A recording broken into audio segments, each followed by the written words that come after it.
Manx Radio's Countryside is brought to you by MNFU Mutual. Hello and welcome to Countryside here on Manx Radio. I'm Simon Clark. And I'm Kirree. This week we hear from the Manx National Farmers Union President Ean Parsons. I took a trip to the pumpkin field at Sulby, and also I speak to Alison Leonard from the Manx Birdlife.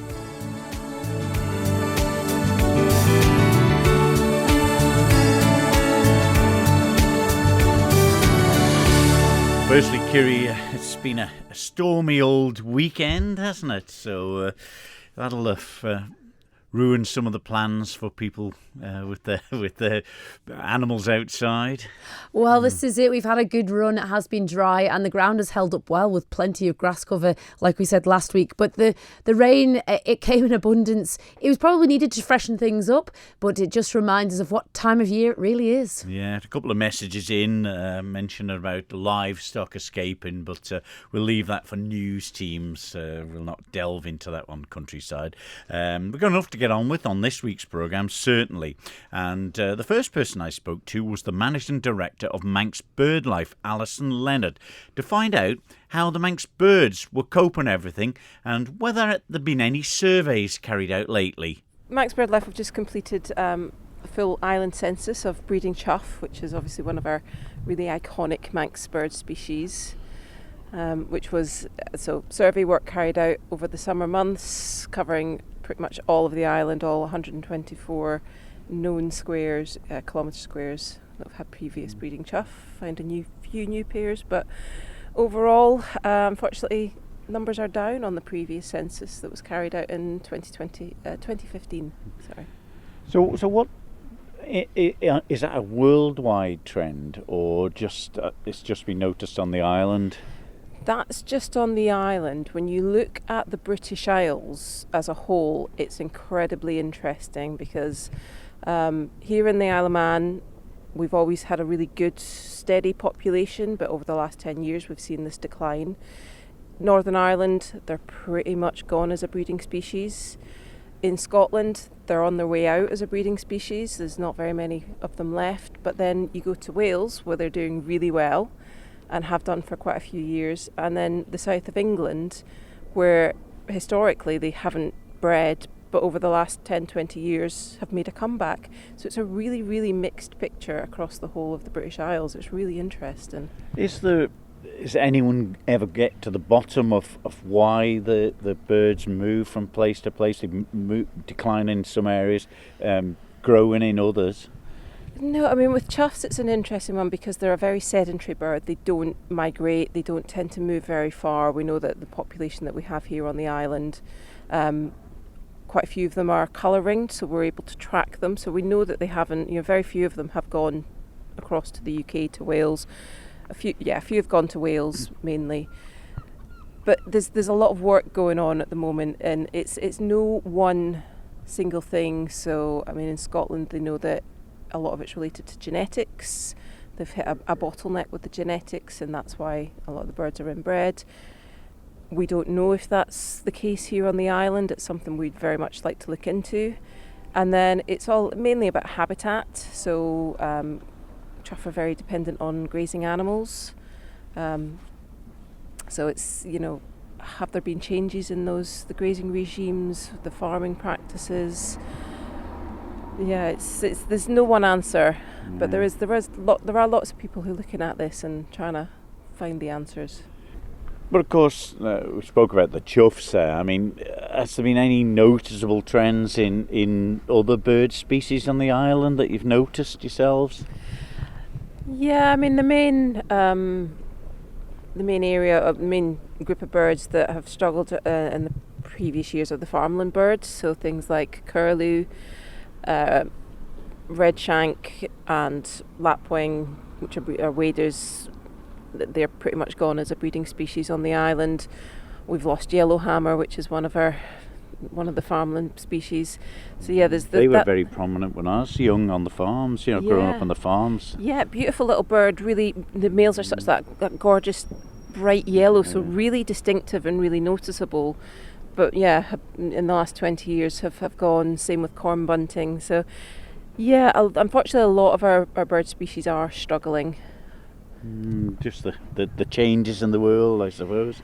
Changes in how we do things as humans, but then you've also got, our weather is very changeable now. We get summer storms where we never used to. It's very unpredictable in the spring, and that can have a huge impact on breeding birds if they're not able to get into good condition to breed. And we saw that with the choughs last year when we did some survey work, that a lot of the birds weren't breeding, and we think it was just the very wet summer.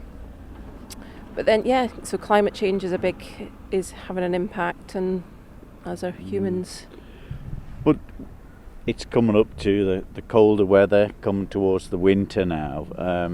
Obviously, habitats will change for the bird life around the island, but ourselves, we can help to keep them numbers up, can't we? Yeah, as we go into the winter months, there isn't that natural food available to a lot of the birds, so there's lots of brambles and things on the out at the moment, but that'll all be going. So we can help by putting out food in our gardens for birds. Water as well is incredibly important. Make sure that they can drink, but also keep their feathers clean. Is there anything bad that we as humans can put out that can affect birds? Yeah, I mean, a lot of people will just throw out, bread for ducks is probably the one that people will think of most, which is the worst possible thing that you can actually feed Really? ducks. Yeah, it's a bit like if we were to eat junk food if we had chips every day for our dinner, it wouldn't be great for us. Whereas things like, so you can buy decent bird food for them, but also for ducks and swans and birds like that, they're vegetarian, so shredded lettuce, garden peas, things like that. But then also in your garden, people might put things out. I mean, if you wouldn't eat it if it's mouldy, then why would you expect the birds to eat it? So you can't just throw your scraps out. It doesn't quite work like that. It's not good for them. And how is obviously one of the latest additions to the reserve side of Manx Birdlife is the Point of Ayr Reserve, and I suppose you get out there quite a bit, and the point of the Carver Man, of course, Guy Martin's been on it, of course, on the telly lately as well. Yeah. So, bit of publicity. Yeah, so the Carver Man is actually the Wildlife Trust. That's not Manx Birdlife, but we've got the Manx Birdlife Point of Ayr National Reserve, which I love getting out there. We've in the last year had our 200 species. We've just had what was it, a curly sandpiper? Oh, I can't remember. We had another rarity turn up. But then earlier this year we also acquired some land down at Langness. So we've now got the two reserves at the top of the island and at the bottom. So it's lovely to get out away from the office. And how does it vary the types of bird life? I mean, people in the whole vast of things, the Isle of Man is quite short in length, but does it change a lot for the type of species that's there? Oh, definitely. I mean, considering that the island is so small, we have such an incredible diversity of birds and other wildlife as well. There's not many other places that I can think of that, particularly in the summer months, you could go down to the Sound in the morning, have a lovely breakfast, watch the Manx shearwaters and the other seabirds. What about kittiwakes? Kittiwakes, lots of them down there as well along the chasms. It's a really good, and the sugarloaf, really fantastic seabird colonies. But then you can also, you've got hen harriers and peregrines in the uplands, curlew breeding in the uplands as well, and then you can go up to the Point of Ayr and see the terns. So it's an amazing mixture of habitats and species, the island, and we're very, very lucky to have it all, I think. And you've got a big event coming up at the Manx Museum. We do. So we've got our annual Celebrating Manx Bird event coming up, and it's on the 1st of November at the Manx Museum. We've got talks this year on the chough census that we've just chatted about. Again, Langness, but our keynote speaker is from the South Scotland Golden Eagle project. So it'd be really interesting to hear about how things are, what's happening for birds across the water as well, not just on the island. Yeah, and this has proved pretty popular in the past, hasn't it? Yeah, it's a lovely opportunity just for people to find out what's going on, for conservationists like Manx Birdlife or the Wildlife Trust to sort of share what we're doing, what's happening on the island, to share some of the innovation that's happening, and just to catch up with lots of lovely people who are interested in the same things that we are. So all in all, the Isle of Man still a popular place for tourists to come and walk the trails and observe the birds, the different birds that's on the island too. Definitely, but it's something that, yeah, we'd love to see more people come here, because as I say, it's a wonderful place for wildlife and getting out into the countryside, so it'd be great to share it with more people. Alison Leonard, the Managing Director of Manx Birdlife there, telling us what the birds are up to at this time of year, and of course worrying news, I suppose, on the chough front with them declining numbers, isn't it? And it's strange how Wales have gathered a few more. It is peculiar. I know that we had Kate Grace out to our farm and we were talking about the choughs, and they really like short grazing ground where the cattle or the sheep have been, and getting it right trimmed down to the board so they can get in and forage. Whether, I don't know, some of the set aside longer grass growth, it isn't attracting them so much. Maybe Wales has a bit more of that active ground that they can get on over that side. You don't know. Nope, nobody knows. And well, it's one of them strange things, isn't it? And it's such a crazy world of birds in a way, isn't it? The thousands and thousands of miles that some of them migrate, some of them stick together for life as mates, isn't it? You know, it's unbelievable, and we as humans know very little, so it's so important that we do keep in touch with nature, and especially the good work that these guys are doing there. Take heed and do what we can, especially through the winter months. Now it's getting a bit colder, you know, put out the bits and pieces for them. It's always nice to see the garden birds as well, isn't it? It certainly is. Well, the National Farmers Union has been a massive part of the Isle of Man, the Manx National Farmers Union, of course. A lot of involvement with the local farmers on the board of it as well, Kirree. Absolutely. It is the voice for the farming community, and I know not all of the island's farmers are involved, but who knows, over time we might be able to recruit a few more. But that said, retiring president for this year, Ean Parsons, is always a very busy man up there in Laxey, and I caught up with him on his farm at Bulgeen. Well, here we are, Ean Parsons. It's always great to have a catch up with you. The back end now, it's starting to close in a bit. The weekend's weather didn't really help, but how has the year been generally for farming? I think it's been a pretty good year, to be fair. I would say we probably had the best spring this year we've had since COVID. It was really enjoyable, lambing time, calving time, especially compared to the previous year, which certainly from the livestock point of view, it sets everything off, you know, on a good front, and also it would be good for the grain boys too. They would get all the crops in, the spring crops in. So yeah, it's been a pretty good year. Dry for a spell, maybe in the middle of the summer, which would affect certain businesses. But all in all, I would say quite a good year. Well, that's really good news. And obviously, prices do govern some of the sales at the back end. How have the prices been throughout the year? I would say prices have been pretty good. You know, we saw quite a lift, certainly in the beef market, from started around about November, December last year, and so probably sort of peaked in March. It's come back a little bit from there, but we're certainly a long way up from where we were this time last year. So that puts a bit of confidence in the market. We've seen this last few weeks at the Mart, prices have been good. Puts a bit of confidence there. Let's hope it stays there. It's you know, there's a lot of money involved now in purchasing cattle if you want to fill a shed full of cattle for finishing. And like a few years ago, we did catch up and we were talking about grain prices and the conflict that was happening out in Ukraine and how it did impact here on the Isle of Man. I remember you saying you're having to pay a lot more money for fertiliser, just your basic inputs. How has that been soaked up through the farming community since them conflicts? It's probably left the industry quite cash short, I would think, for a number of years. Probably cash within the industry has been more of an issue than profitability within the industry.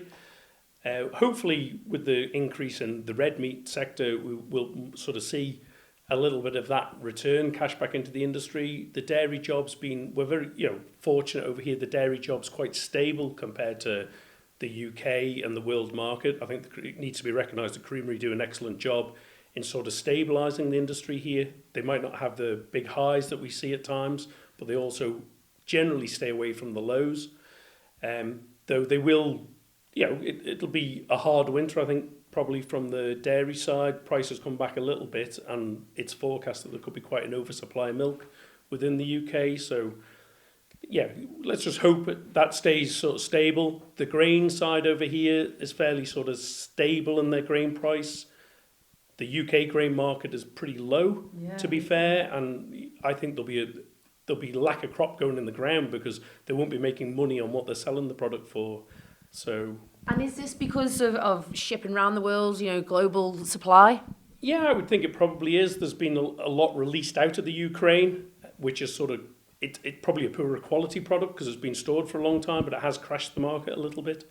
But we could do with sort of stable markets and everything. Volatility is no good for anybody because it's a long-term job, farming, and if you've got volatile commodity market, it's very difficult to budget what you're going to grow, what you're going to produce. No, absolutely. And that said, we're seeing a little bit of change within the livestock industry. The national flock and herd sizes seems to be in decline. Is this because of the introduction of the agri-environmental schemes or other things? I think it's very difficult to say. Probably for the last number of years, profitability's not been that great on it. So that will have had an effect. We probably saw an unnatural rise in suckler cow numbers during the 90s and early 2000s due to production-related support. Mm-hmm. So while support was taken away from production and more on an area base, probably people have been more focused on the actual costs of production.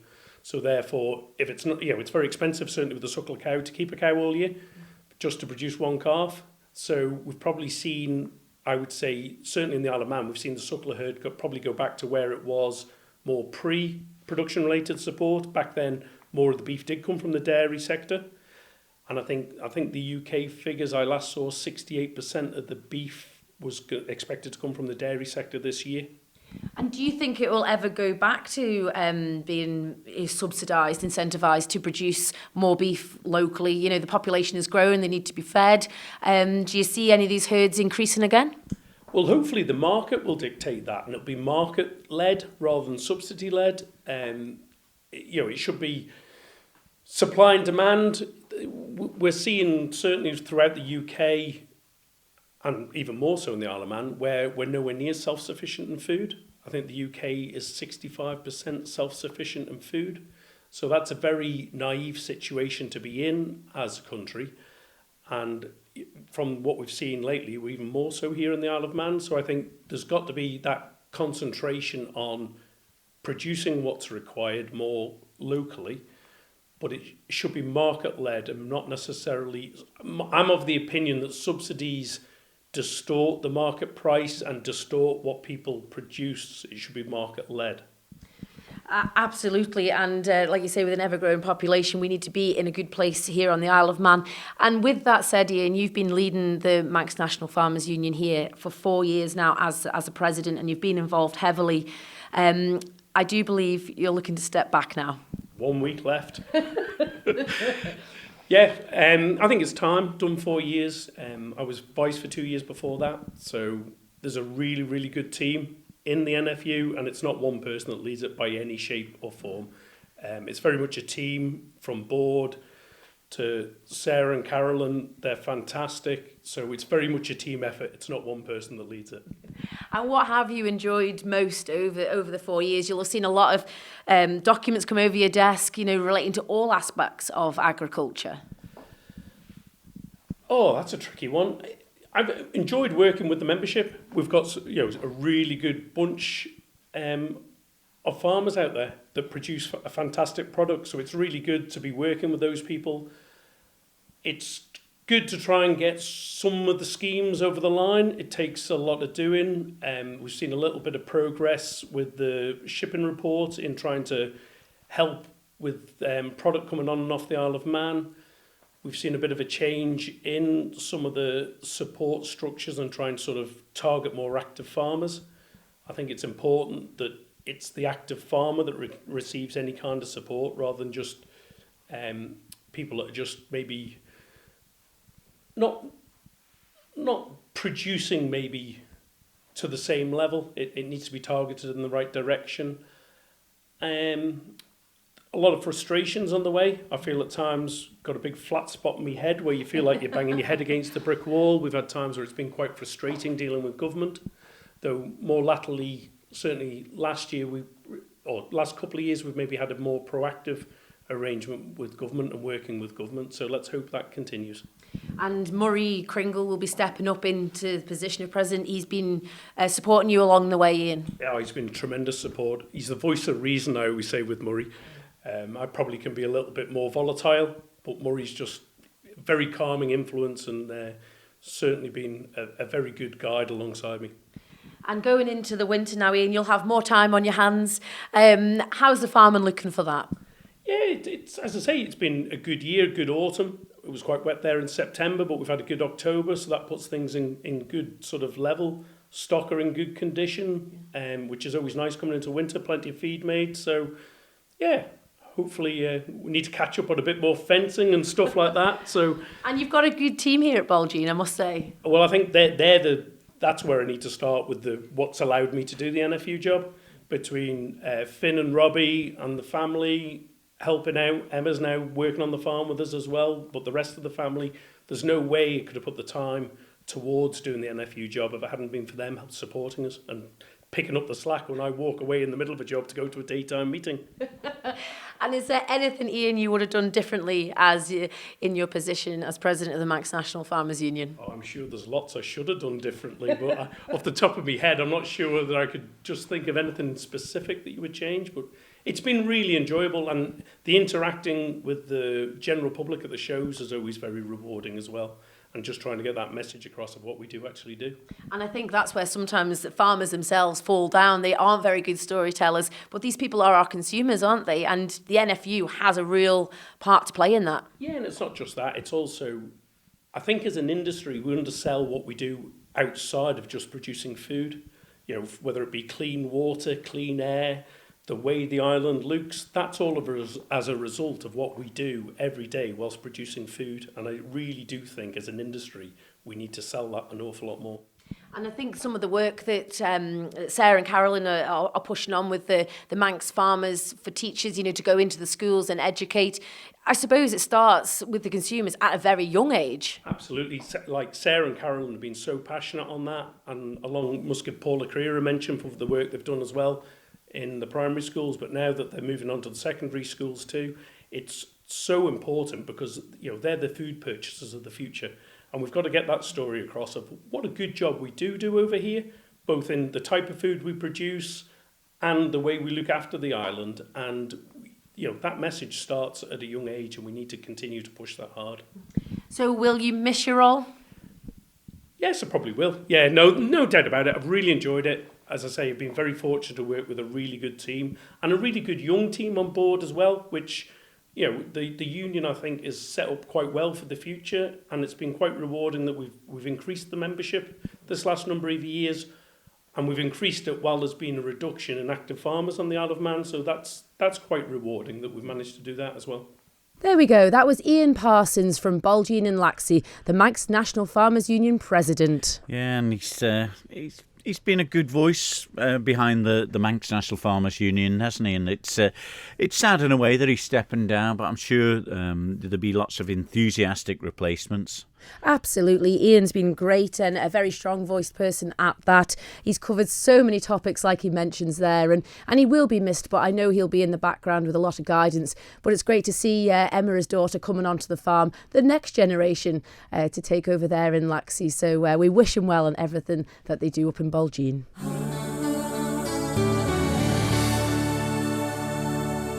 You're listening to Countryside here on Manx Radio with Kirree Kermode and myself, Simon Clark. Well, hop tune, big part of the Isle of Man. It's possibly been Americanised a little bit with the declining number of turnips, I suppose, on the island.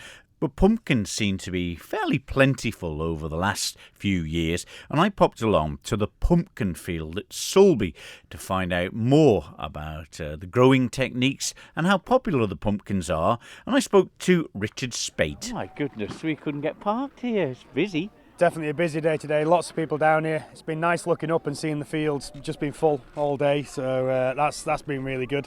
I didn't get much chance to see what the parking was like, but... They're all on the one side of the road. Oh, at least that's better. It's better than the TT then. But I mean, how many years have you been doing this now? So this is our 4th year doing the pick your own. We started very small and then we progressively, without developing too fast, taken more of the field and up to, this year we had 6 acres of pumpkins growing. It's it's sort of died of a death a little bit, the hop tune side of things, I reckon, for a few years, but it's sort of been rejuvenated of late, hasn't it? Definitely. There's I think there's been a much more turn to the more traditional side as well. We've done some videos out about the development of Halloween from the traditional Samhain and Hopchinay, and the way that works, and the tying into the Manx culture and the belief around the end of the harvest and stuff, which is absolutely fantastic. And this year has not been brilliant for us turnips, but we grow the turnips, the moots as well. So to have that alongside the pumpkins is great, to allow people to have a bit of both if they want. Yeah, and it's amazing. It's great side of the old Manx tradition when I grew up having the turnips here, but it's been a difficult year, I suppose, for them, as you said. What about how easy is it growing pumpkins? Well, the pumpkins, they're quite labour intensive. They don't like a lot of weeds around them, which when you look around the field is kind of funny, because there's quite a lot of weeds here, but we grow to organic principles, so we're not putting any sprays down or anything, so at which point any weeding has to be done manually. And we don't have a lot of time, because this is all done in my spare time as well, rather than within the workday. It's a fair-sized field, though. It is, yeah. So 13.5 acres to go at for now, and whether we end up expanding further. But the pumpkins take up about half the area of that now.